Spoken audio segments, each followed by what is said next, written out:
Hi everybody, it's Cray and I teach watercolor, and today we are doing our ink and floral project. Oh, I love this project because we're combining the looseness of watercolor with like the detail lines of ink, and it's just gonna be fun. It's gonna be a great time. Yes, I was gonna say something profound, I swear, but I forgot. That's okay. We have Keenan here working the cameras. Keenan's here. He drops profound knowledge all of the time. It's really great. And we will be doing this project using 3 colors. So our very first color is fuchsia. Our second color is tiger orange. And our third color is space blue. I'm loving that tiger orange these days. Oh, me too. Now we're really only using 1 paintbrush for this. We're using around 6, but if you want to use your round 12 or any brush that you have, please feel free to. And the pen we are using for doing the drawing portion is a, and I'm really sorry if I'm pronouncing this wrong, a Zig Cartoonist from Kuretake Mangaka Flexible Fine. It's a long name, but it's a great pen. Okay, and we will be doing this project in 3 steps. 3 colors, 3 steps, 1.5 brushes. What a day. It's crazy. It's crazy. So our very first step is we're going to do our floral wash. Our second step is we will be doing the wash for our leaves. And our very last step is we will be doing our transferring our line drawing on top of our wash. This is the first time that we're actually doing our outline after we painted. So it's a different process, and I'm actually really excited to share with you how you can go about doing that in your own work. So usually when we transfer our images, we use graphite paper, but today we are not using graphite paper. I'm going to use a light box. If you do not have a light box, you can use a window or a computer screen. Just don't tell Keenan. And if you're asking why, it's not good for you to touch and put pressure on your computer screen. It can damage the screen. So it's very bad. It is not good for it. So don't do it, but like I've done it. And you can also make your own light box. If you don't have one, you can take like a glass baking sheet that has a flat bottom and put a flashlight underneath, and then put your drawing on top, and it's like your own homemade light box. Perfect. Okay. So we are going to start with our oath, and then we'll get started. I'm like making sure there's nothing else I'm forgetting. There's okay. Paper, check. We're using Let's Make Art watercolor paper. Make sure you paint on the more textured side, like the toothier side. And we're using Holbein soft tape. It is my favorite tape. Okay, now we can do our oath. Go. I promise to be kind to myself. I promise to be kind to myself. I promise not to compare my work. I promise not to compare my work. And I promise to have fun. And I promise to have fun. Thank you. Sorry my voice is a little bit gone today, but it's fine. We're good. But it is. It is what it is. The show must go on, you know? That's right. And... That's from Shakespeare.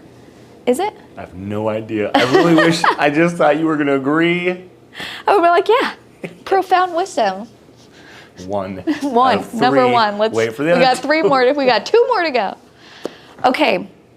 Now, before we get started with this project, I think that this is a great lesson in 1, letting go, and 2, a great practice in looking at something and recreating it on our sheet. Now, I know that we kind of do that every week, right? There's reference photos and there's steps by steps.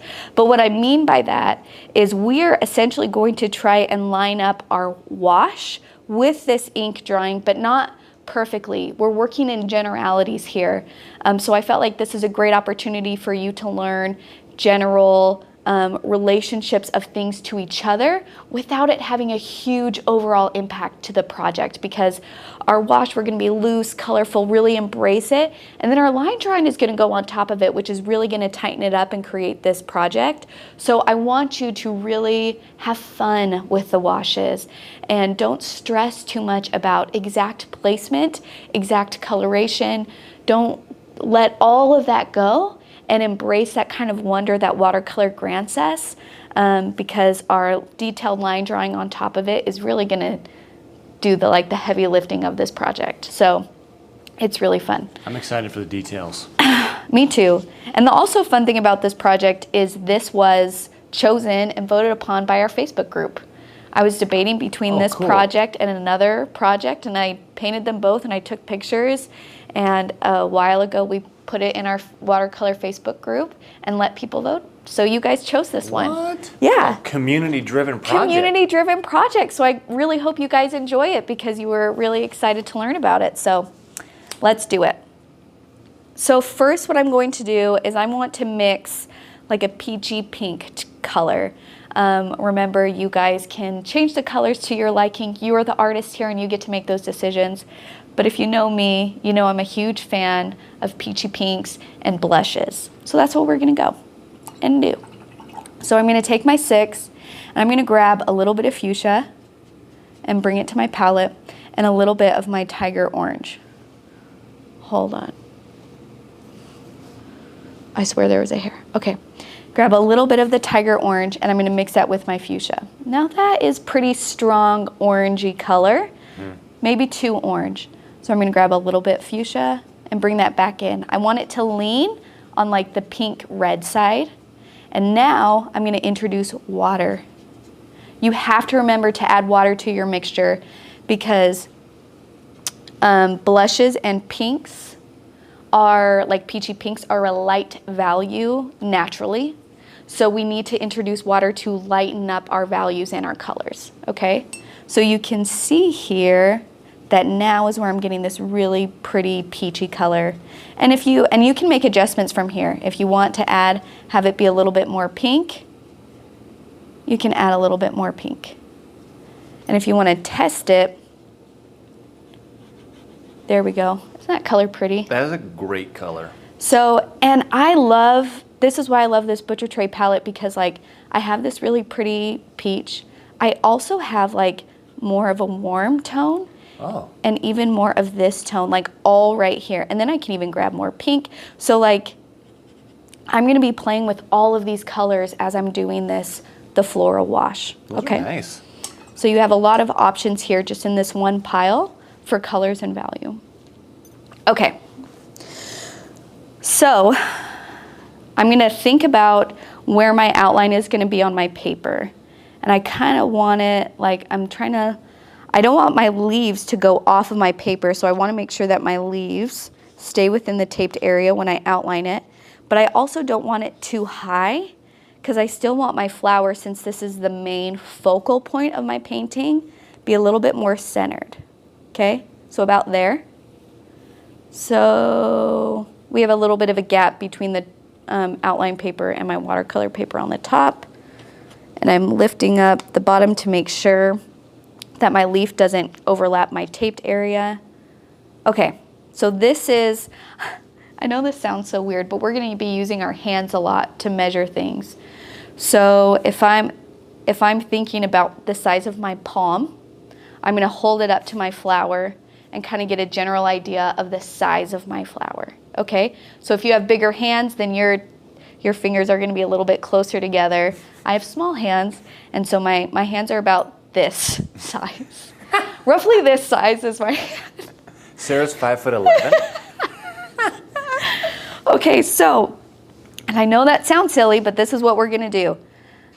I kind of roughly measured, and we do not want exact measurements here. We want the colors to bleed outside of our outline here, so we do not want a perfect match. I'm gonna remove my paper, and now I know that when I make my floral shape, this is roughly the size that I'm looking for in coloring it. Now, if you want to take a pencil and if it'll just make you feel a little bit better to mark, but like a circle shape, you could even just do 3 marks. I'll make those darker for you guys to see. So then when I'm doing this kind of oval shape, I know to do around that size.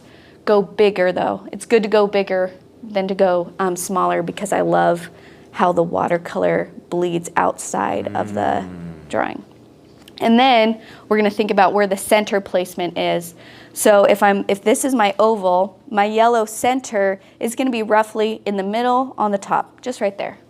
And that is it. That's all we're doing in terms of our drawing for our flowers, okay? So, now that I have a rough idea of the placement, I'm gonna take my 6, excuse me, and I'm gonna start with the yellow center. So I'm just gonna take some tiger orange and just kind of do a roundish area. I'm not worrying if it's gonna bleed outside of the center, like I'm just painting it in, and then right in the center, I'm gonna drop some dark orange and just let that bleed, okay?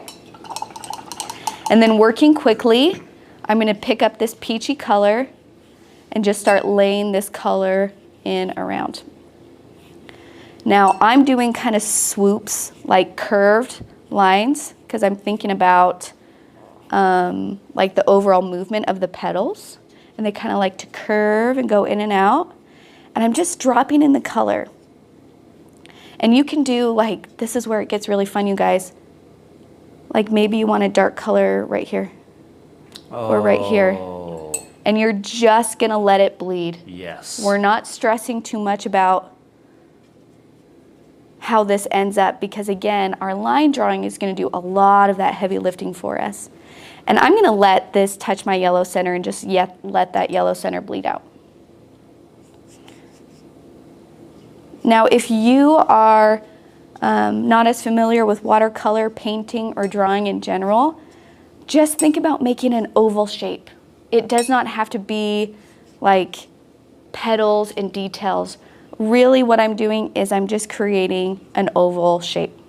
This looks like an egg yolk and some hot sauce. This is a breakfast project. It is. Sunny side up, right? Yes. That's what I should have called it. Sunny side up, that's a good idea. And have fun with this. Drop in water. Drop in different colors. Ooh, like an orange? Yeah, like this is your painting and you can play with this and you can experiment with this. And again, our drawing is gonna go over it. So like we want to celebrate all the different funky things that are happening, but also a lot of it is gonna be like covered up, which gives you, I think, a little bit more courage and freedom. When you know that you're gonna have this last step that's gonna do the majority of the work, allow yourself to then take advantage of that and play. I just wanna keep dropping in color, but I don't wanna lose like my really pretty blush color. Okay, now that my paper is starting to kind of like dry, I'm getting some really gorgeous blooms and interesting color mixtures and some really fun accidental elements. And this is why watercolor is so fun, you guys, because it's so beautiful. And I just want a little bit darker pink here. So I'm gonna do it.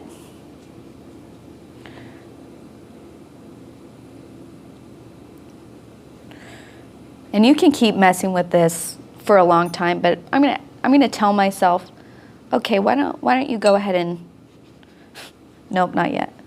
I was gonna say, why don't you go ahead and stop, Sarah, but I'm like, no, I'm not ready. Nice. I'm not ready. Okay, now we're gonna move on to step 2, which is our leaves.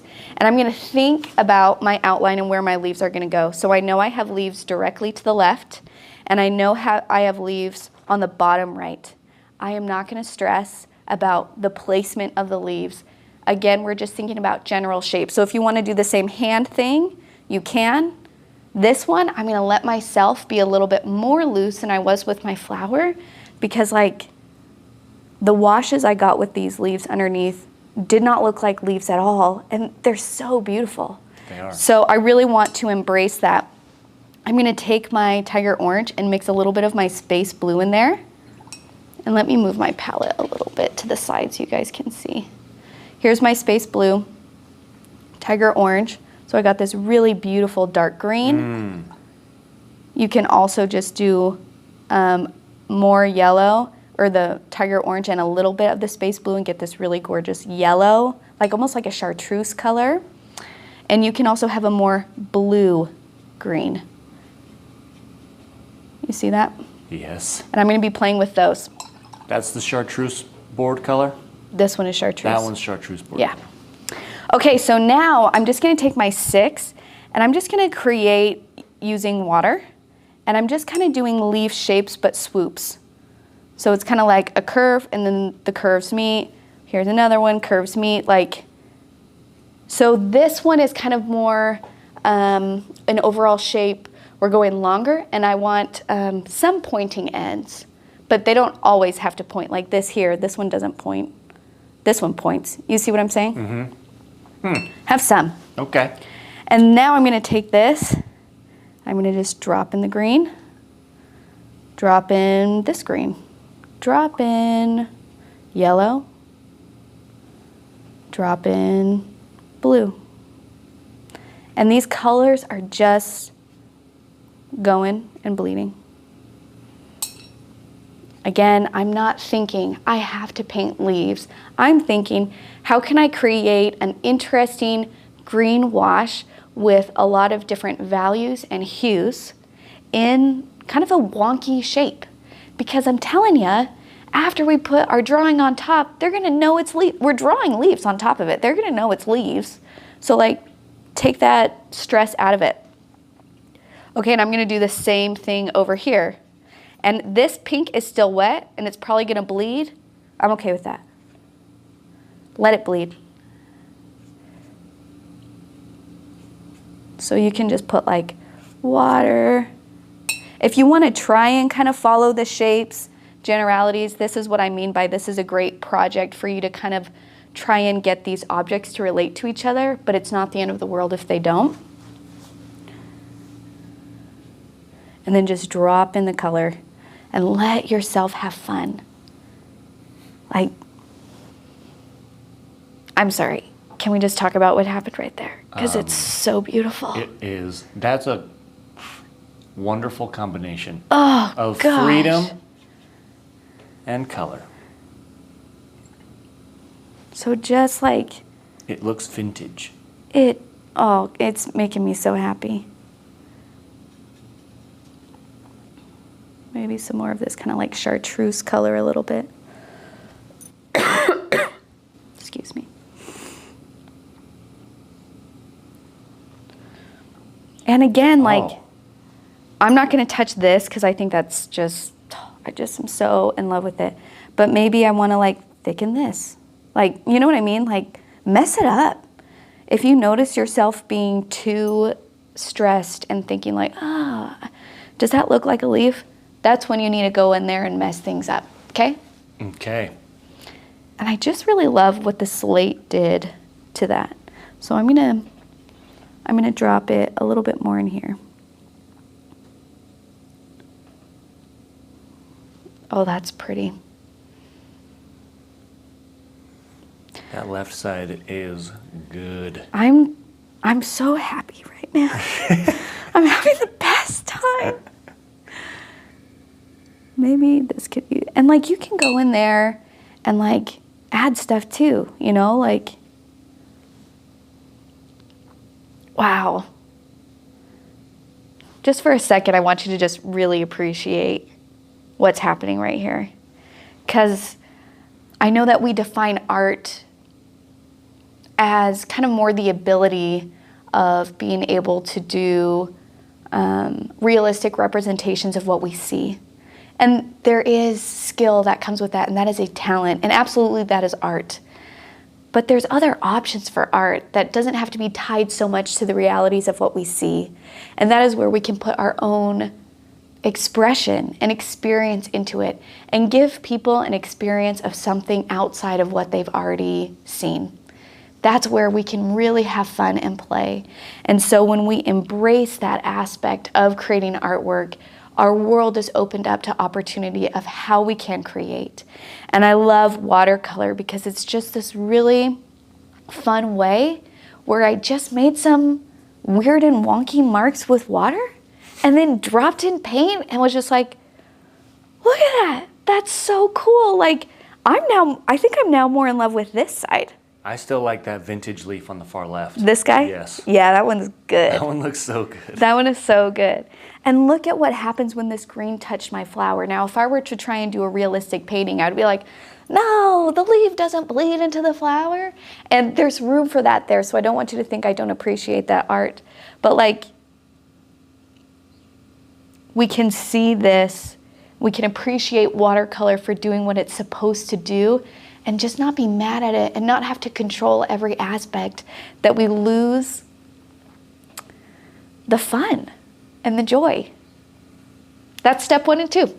Boom. Boom. So now what we got to do is you got to make sure that your painting is totally dry before we do this next step. So I'm going to use our craft heat gun tool to just like make sure it's dry and heat it. If you don't have one of those, that's fine. Just let this air dry. Am I cool to turn it on? You're so cool. Okay. You're so cool. Okay, we're back. Our painting is dry. And I just want to acknowledge something to you guys. When you use a heat tool, I've noticed that it kind of creates blooms a little bit more, because if you hold the heat gun in one area more than the other, then you're gonna have different drying times and different like wetnesses. So like a lot of the water kind of went to the edges of my leaves and it created these blooms, but I actually think that is so cool. Actually, Keenan, can I see the close-up camera? Yes, ma'am. Because I want them to see some of this before I draw on it.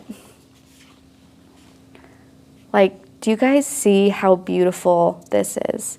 The different textures and the colors, like the blooms. Here you can kind of see like how we got some of those hard edges. Can they see that good? Yeah, that looks really good. It's just, gosh, it's so beautiful. Man. I love watercolors so much. Okay, now what we're gonna do, I'm gonna untape it from my table, okay? And I'm gonna grab a light pad or a window or whatever you guys are using. Grab a window. Have a window nearby. Just have a window handy. You can just pick those up, I'm pretty sure. Wait, I actually had a side thought when you were talking about lighting things. Yeah. It might be useful to use, if you want to spread light out more when you use a flashlight, to use wax paper, because it's a little thin and white. And so it will make it, you could put wax paper on your baking pan, your glass baking pan. Oh, kind of like as a diffuser and it will spread out. And it'll spread it out more. That's a good idea, Keenan. Potentially. Potentially. Okay, so now I have my painting on my light box, and this is why it's important for your painting to be totally dry, because we're going to put our drawing underneath so it's not fully taped down, and we're going to draw directly on this. So as you guys can see, we turned off some of the lights in the studio to make it very easy for us to see our light box and the outline. So if you're using a light box and you're still having trouble seeing your outline, then all you need to do is make the room a little bit darker so that light on your light box is like really bright, and that way you'll see that outline really well through the watercolor paper, okay? So now what we have done, so we have our outline underneath our painting, and you can see that when I press down and put those really close, we can get a really great idea of the overall placement of where our flower will be and our leaves will be, okay? And that's what it looks like turned off. Okay, so again, I want to call out that our lighting is supposed to be dark. We know that it looks different. We're leaving that on purpose, and that's so you guys can see the light box. Okay, so when you press down, and maybe you tape your paper down enough that like it just stays together, but for me, I'm just gonna press down and kind of look at the overall placement of where the leaves are. And I noticed that my paper is a little bit crooked underneath. So honestly, this kind of finagling of getting our outline where we want it to go is probably the trickiest part. But once it's done, we start and we just keep going. My paper still looks a little bit crooked underneath. And again, this is a floral, so if it's slightly like off skelter, it's not a huge deal. Okay, I'm gonna let that go. That feels good. I'm looking at the overall edges, where they land. I can probably even move this down a tad. Where do my leaves go? They're staying on my paper.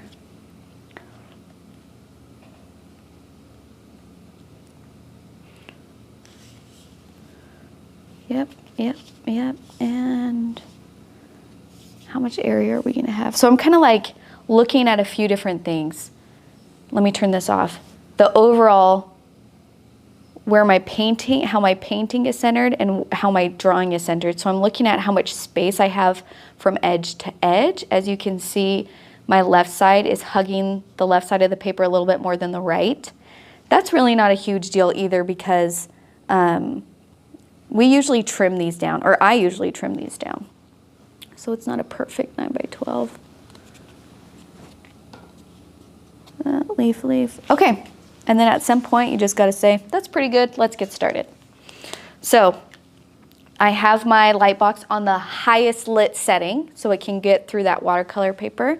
And using my pen, I'm just gonna start drawing. Now you're gonna notice two things about this outline. We have the overall outline of the floral shape and then the detail lines. It's up to you how much detail you wanna add. The nice thing about the detail is it's pretty cool, it's really beautiful, but it does cover up a lot of the painting. So if you really love how your wash turned out and you don't wanna lose all of that because of all of the detail lines, then maybe edit some out, or maybe edit out the thin lines on each petal altogether. And that's your choice as an artist. So I'm gonna just start with doing petal by petal.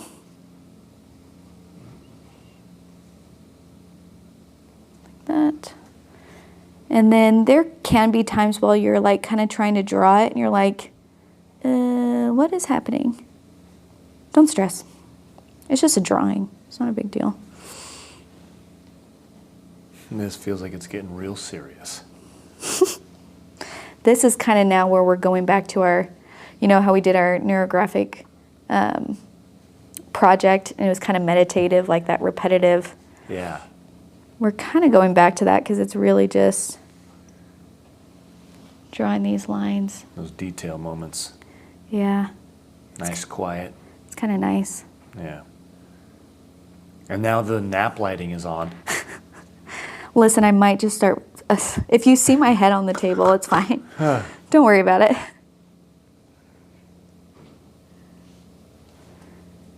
And again, I'm pushing down on my paper to make that outline really close to my paper so I can see what's happening. So if you're having trouble seeing, that's something you can do. And the other thing that I was going to say is this is also why I love this pen. It's kind of like it has a little bit of a brush to it, and by that I mean like you can get thin and thick lines, which I think lends its style to this type of painting because it feels kind of like that calligraphy moment, you know, like thin and thick. Allow yourself to play with those different textures. Just see what happens, you know? So if I'm doing like thin and then press down and get a little bit of a thicker line, embrace it.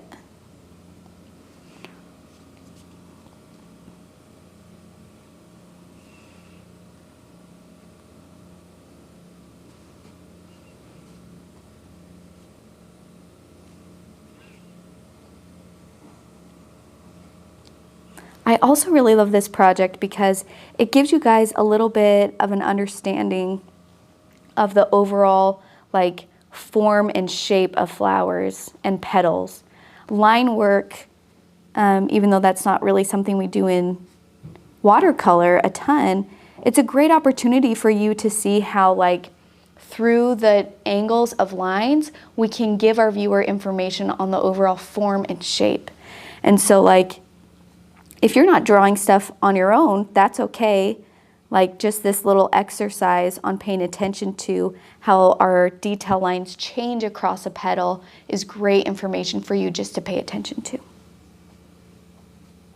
So I'm doing kind of like the little centers of the flowers.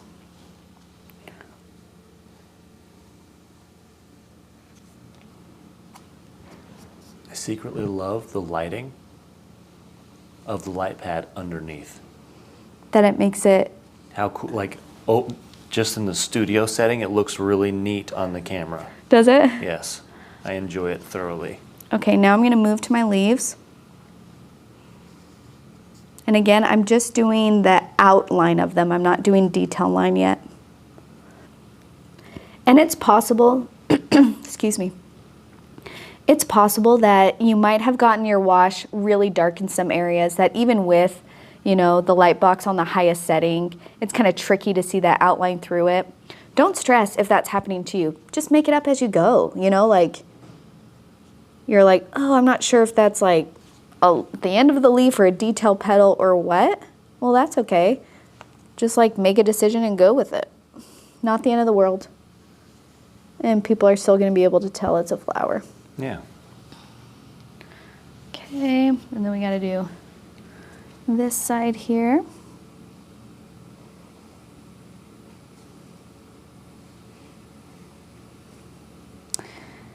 If you're looking for other like pens, like this is a little bit of a thicker tip pen.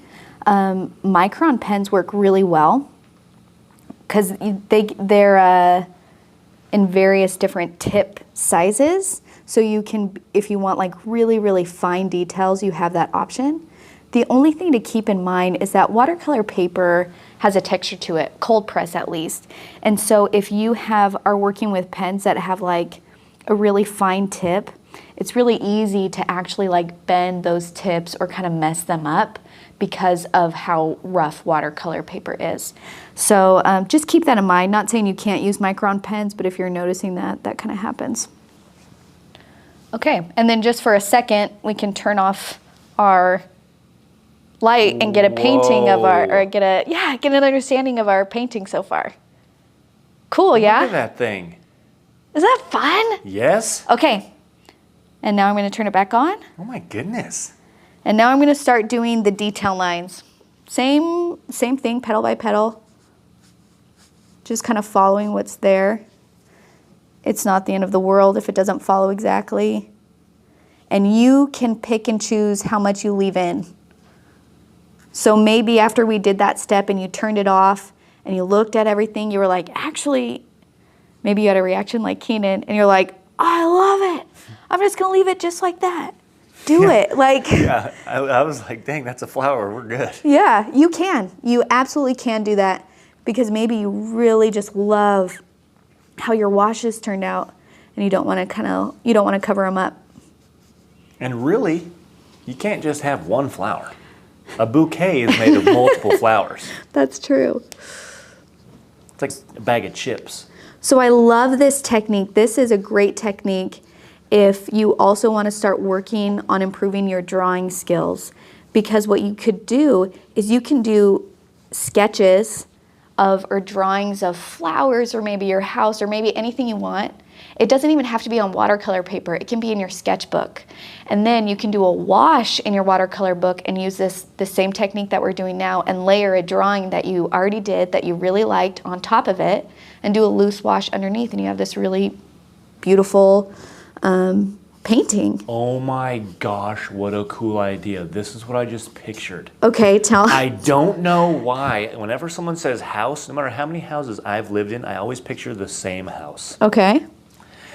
Not even a house I lived in. When I picture of drawing a house, I picture of like a rectangle and a triangle and then slowly add details as it gets like, as you age and improve your drawing skills. Yeah. I think, you know, you're gonna add a little detail to the window or a doorknob and stuff like that. But it's always the same basic shape. Yeah. So you do a wash of blue sky, maybe blue to white to green ground, and then maybe a little brown on the bottom for dirt.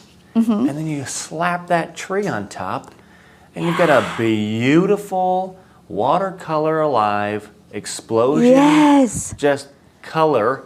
Yes. And then a basic to really intricate drawing on top of it, and it just looks so good in my head. It looks so cool. You got to do it, Keenan. We want to see it. Oh dear. Well, and like there are drawing books out. I mean, we carry drawing books, or maybe you have some just in your collection or your stash, or maybe you see one that you really like.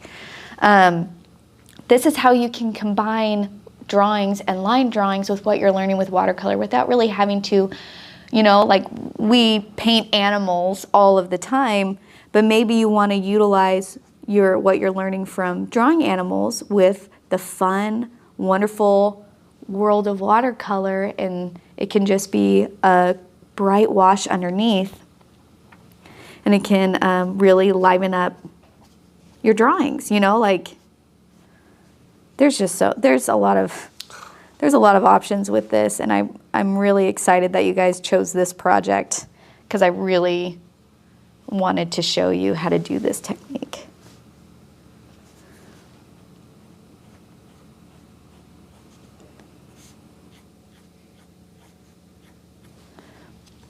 So if you look at how I did my detail lines, I'm kind of following the shape of the petal.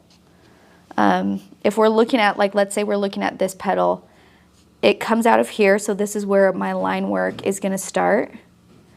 And then as it works its way around a petal, because petals are rounded, we're working with curved lines, and it starts angled to the left, and then it just kind of follows. Do you see what I'm saying? You see how the directions of the line change across the petal? It's like actual curvature. Yeah, and that's giving a ton of information to our viewer of what's going on with the form of our petal. Even though we're not doing the usual tools to communicate that. And I would say the usual like techniques to communicate the form of something is our value changes. So we're not changing our values, we're changing the direction of the lines, and that's informing our painting. Or maybe you're doing this and you're just like, I love these detail lines, there needs to be more. Go for it. You're the artist here. This is your painting, and you get to make those decisions. And even if the decision turns out different than you expected, you have to ask yourself, is different bad? And if you decide that different is bad, it's just a piece of paper. You can throw it away and start again. These outlines are like here for you whenever you want them. So you can do this many different ways and different colors. And heck, you could probably take some of our outlines that we already have on our website and projects we've already done and do the same thing. Yep. Yep.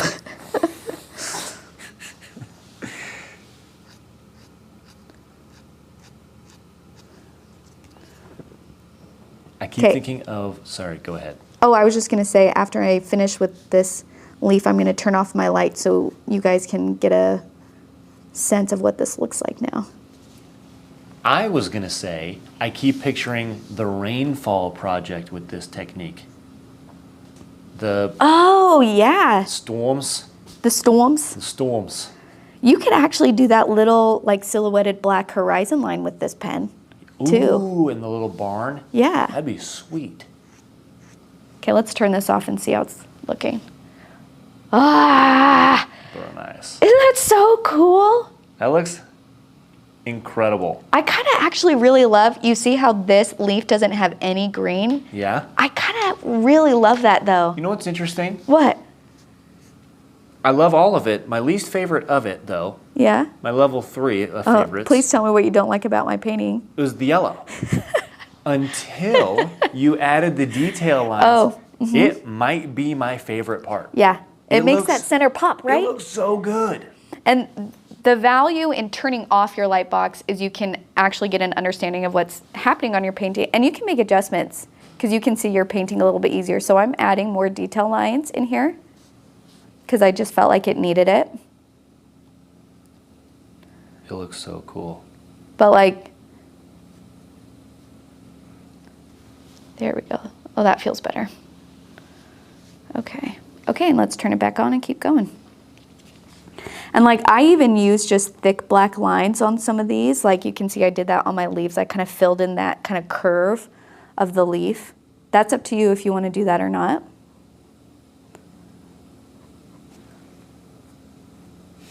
Man, that's awesome. Oh, I love that detail part. When you're talking about the leaves, Yeah. I love that.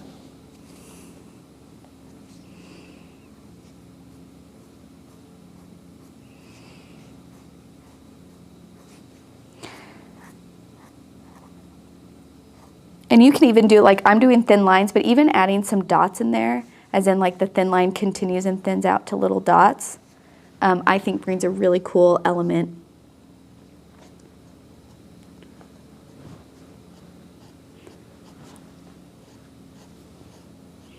Now I'm doing a little bit lighter pressure when I'm doing my detail lines, just so there's like maybe a slight variation in the detail lines and the outlines, you know? But you don't have to. I guess what I'm saying is, if your hand is tired from pressing down so hard on your flower, you don't have to be pressing that hard all of the time. You can allow there to be variations in the thickness of your lines, and this marker is really great for that, because there will be, but it's not like a Tombow brush pen. That tip is so big, like a paintbrush, that you'll get a huge variation. And this one, there's variation, but it's subtle, which I think is makes it more a little bit user friendly, you know. And the Tombow brush pen's real flexible. Yeah, this one is a little bit. It has flexibility to it, but not enough that you lose control. Okay. Which I really like. So Yeah. it's a little bit more tight in terms of flexibility. Okay. The tricky thing is some of these are so tiny, like the little petals, that I got to make sure that I did all the detail lines. If you skip some, it's not a big deal. Okay. I mean, I think boom. And there it is. Wow.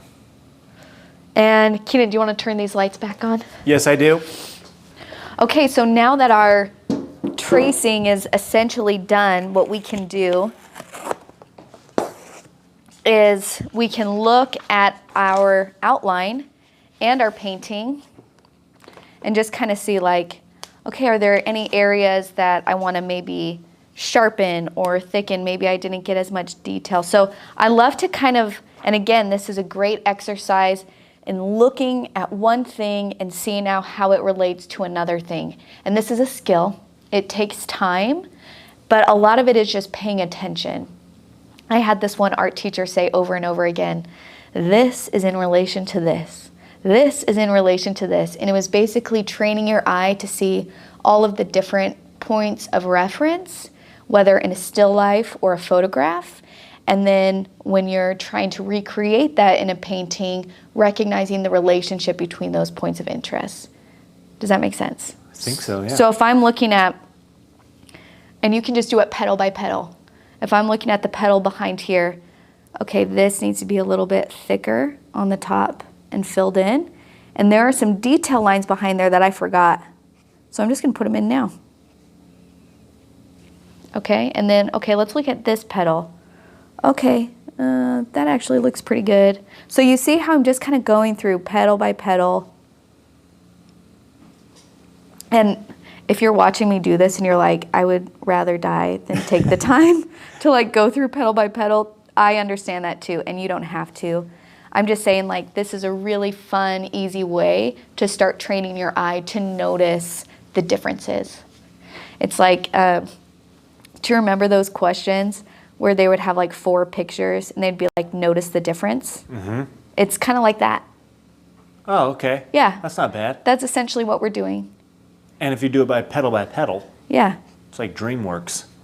No problems. I don't know what that means. It's profound words of wisdom by That's the third Keenan. one I've ever been able to offer, so I'm tapped out. Okay, and this one, there were some detail lines that I missed. So like, and it's up to you. Again, this is your painting. How much of this do you want to like do this with? Do you want a lot of detail lines? Do you not? But man, I had such a blast making this. This was so fun.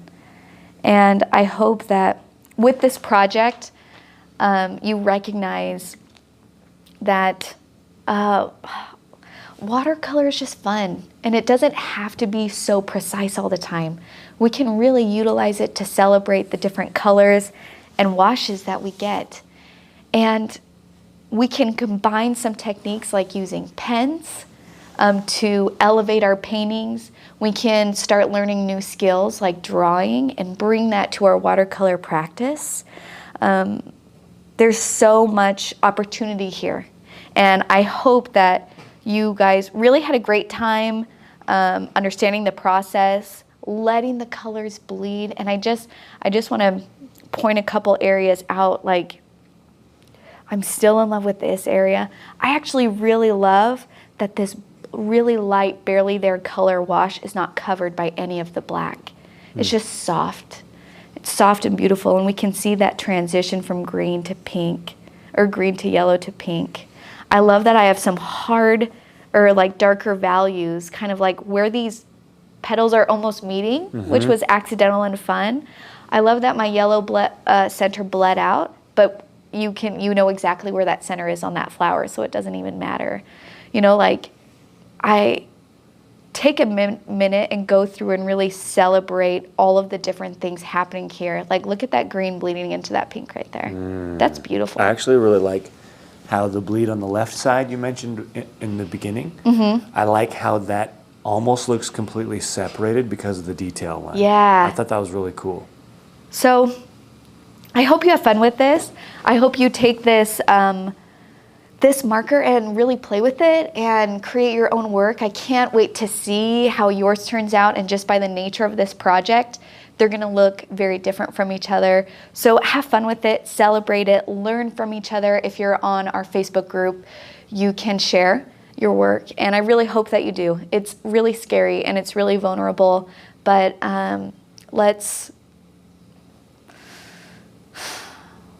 show up for other people and help them have the courage to do the same thing. I think it's easier to do harder things when we do it together. And so I love going into that group and seeing beginners say, this is my first time posting. And it's like, you're amazing. You're so amazing for doing that. Like, that's such a huge, scary step, and you did it. I think being brave isn't about not being scared. It's about doing the scary thing anyway. And we can do that, and we can absolutely do it together.